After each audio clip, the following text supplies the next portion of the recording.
Okay, I think we found your problem. You're so afraid of getting fooled by a few trick questions that you're letting it mess you up with all the other ones. Look, Rachel, you want to get into Harvard, you need a 170. If you let a few of these trick questions go, you're going to be fine. But if you keep trying to be perfect and you're going to overthink this whole thing, you're going to end up with a 130. Rachel, nobody gets all the trick questions. What about you? First grade, they gave me an achievement test. I scored in the 99th percentile, so they kept giving me achievement tests all the way up to the 8th grade level. And I kept getting in the 99th percentile with every one of them. You couldn't get the 100th? There is no 100th. 상처가 없는, 실패가 없는, 걱정과 불안이 없는 완벽한 인생은 없습니다. 아무리 돈이 많아도, 인생 경험이 많아도, 완벽의 할아버지가 와도 그건 불가능하죠. 그것을 인지하지 못한 채 그런 인생을 꾸리려 하다가는 되려 인생 전체가 꼬일 수도 있는 노릇입니다. 재수가 없으면 함정에 걸려 넘어지기도 하고, 적당한 선에서 만족할 줄도 알아야 하고, 때로는 리스크를 짊어질 줄도 알아야 한다는 걸 마음속 깊이 안고 가야 한다 생각합니다. 우리는 90% 이상의 플레이만을 지향을 했는데 다른 지역 애들은 막 70%도 해보고 60%도 해보고 이런 게 경험이 쌓여가지고 그런 거야. 옛날에 피글렛이었나? 또 인터뷰한 거 떴는데 우리나라 애들은 정글러 근처였으면 딜면 안 건데 그런 거 다 똑같은 거야. 정글러 없으면 딜면 안 건 게 정답이긴 한데 또 그렇게 마냥 그렇게 해버리면 게임이 뻔해져가지고 상대가 정글러 위치를 뻔히 또 알 수 있거든. 내가 계속 말했던 우리나라는 리스크 없애는 거 너무 좋아한다. 로우 리스크를 너무 좋아한다. 이건데 다 거기 일맥상통하는 말이야. 우리나라는 리스크 없애는 걸 너무 좋아한다는 말을 듣고 가장 먼저 떠오른 건 요즘 우리나라에서 문제가 되고 있는 평균 올려치기에 관한 것이었습니다. 인서울대학은 나와줘야 하고, 대기업은 다 내줘야 하고, 차는 한 대쯤 있어줘야 하고, 성격도 준수하고, 외모도 준수하고, 돈벌이도 썩 준수한 배우자를 만나 서울에 있는 적당한 집에서 함께 행복하게 살아가는 평범한 삶. 나이라는 것만으로도 이미 숨이 턱턱 막힐 만큼 빡센 것을 평범한 삶으로 정의하는 이 시대에 사람들은 참 남 부끄럽지 않은 삶을 살고 싶어하는 것 같다는, 남 부끄러울 만한 리스크를 감당하기 싫어하는 것 같다는 그런 생각이 들었습니다.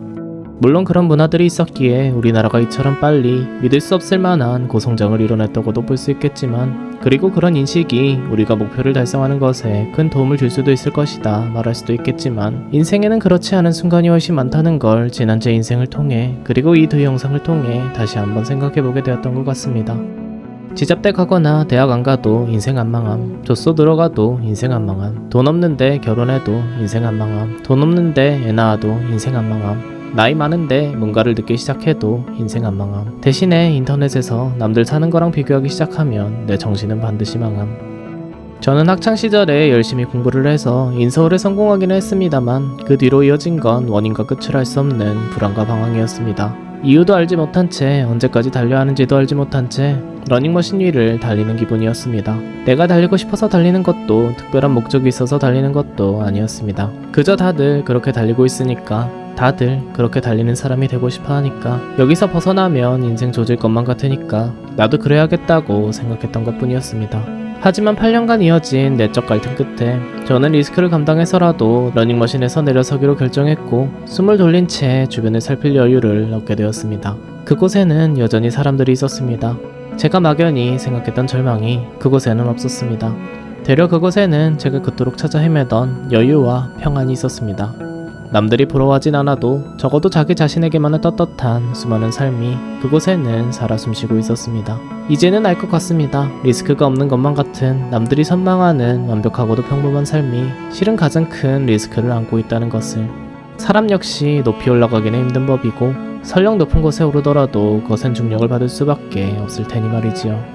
굳이 대학을 나오지 않아도, 연봉이 썩 높지 않아도, 볼품없는 원룸에 살고 있어도, 차도 없고 애인도 없어도 얼마든지 평안하고 행복하게 잘 살아갈 수는 있습니다.